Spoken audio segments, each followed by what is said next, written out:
Hello again, friends. Sarah here at the Rapid City Public Library, here to present another Storytime short for you. And today I have another story about our dear friend Naughty Mabel.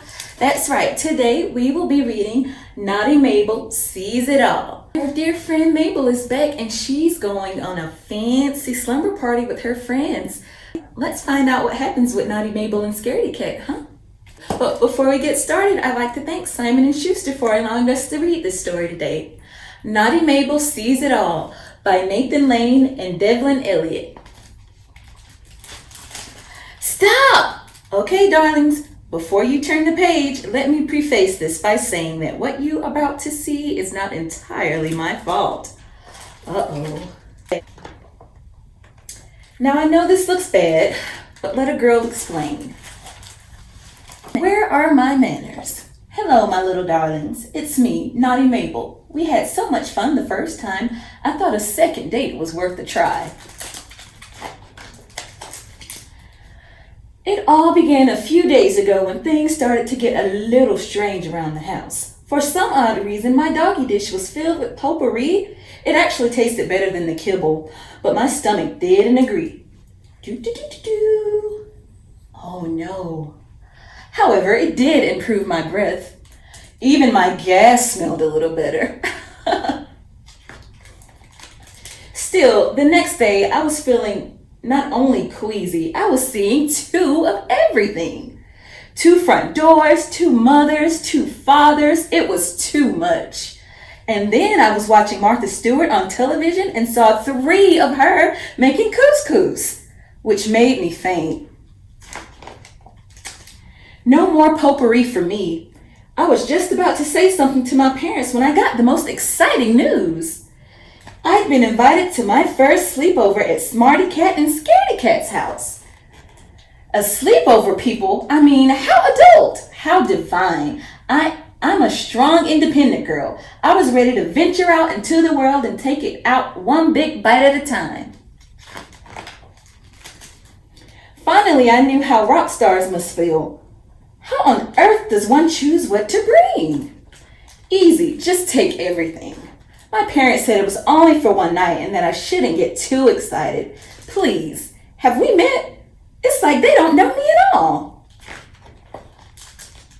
For the record, Smarty Cat and Scaredy Cat's mother is more than just a nice old lady who lives next door. Her name was Millicent Murgatroyd. As a young woman, she was an aviatrix, a female pilot who flies airplanes. Thanks, Google. A paleontologist digging up bones, we have a lot in common. And a university professor of history and of anthropology, smell her. One day she found a large shoebox on her front doorstep. Inside there were 2 kittens, one very nervous, the other one as smart as a whip. And they grew up to be BFFs. The evening started very well. Smarty and Scaredy and I were having a great time playing dress up. Then we settled in to watch one of Millicent's old black and white movies. Not my idea of an exciting way to end the night, but what are you going to do? She's 70. That's 490 in dog years. I got bored and dozed off. I didn't care about Bette Davis or why she had all that makeup on. My own snoring woke me up, and out of the corner of my eye, I spotted a mysterious shadow on the wall. Oh no, I wonder what the shadow is. I knew it. It was a little blurry because of the dark, but there was no getting around it. It was a monster. Monsters are a tricky and elusive bunch, and the room was crawling with monsters.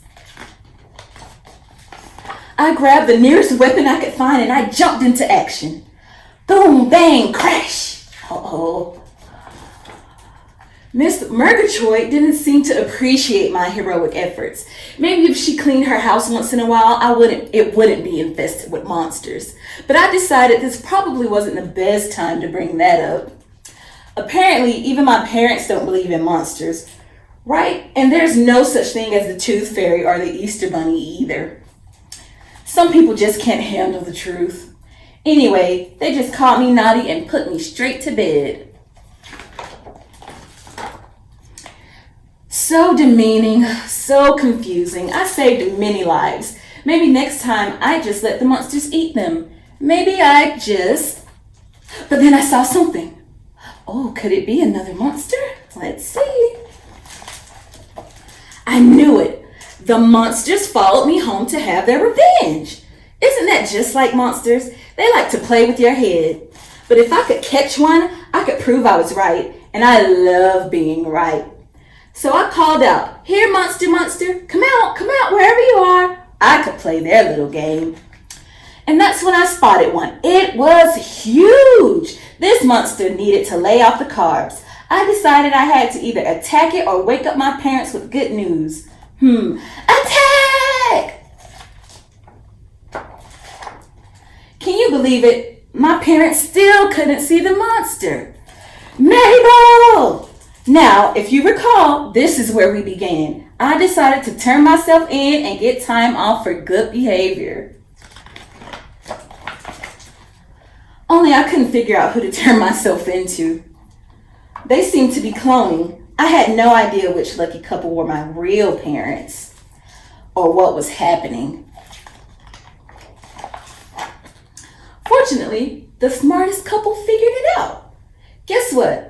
There are no monsters. I needed glasses. Glasses for a dog? Who knew? They had to take me to an optometrist.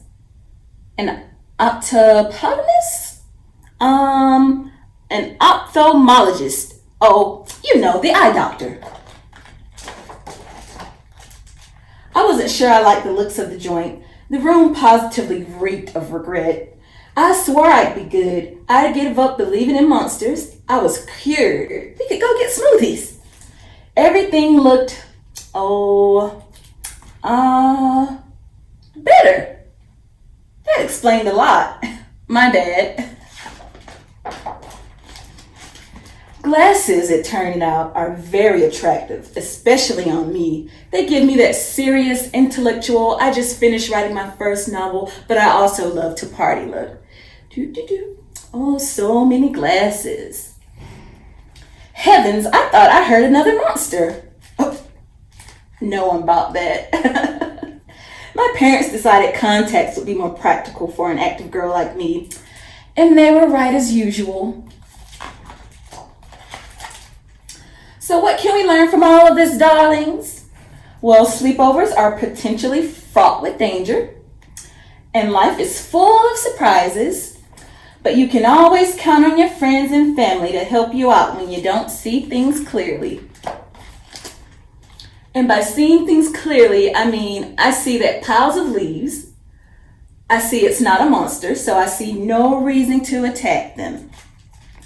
But where's the fun in that, darlings?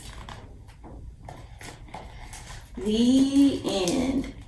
Oh, I just love reading about funny little Mabel. What about you guys? And guess what? There's still time. You can add Naughty Mabel to your reading log. Be sure to subscribe to our YouTube channel for more Storytime shorts. We'll see you next time. Bye-bye.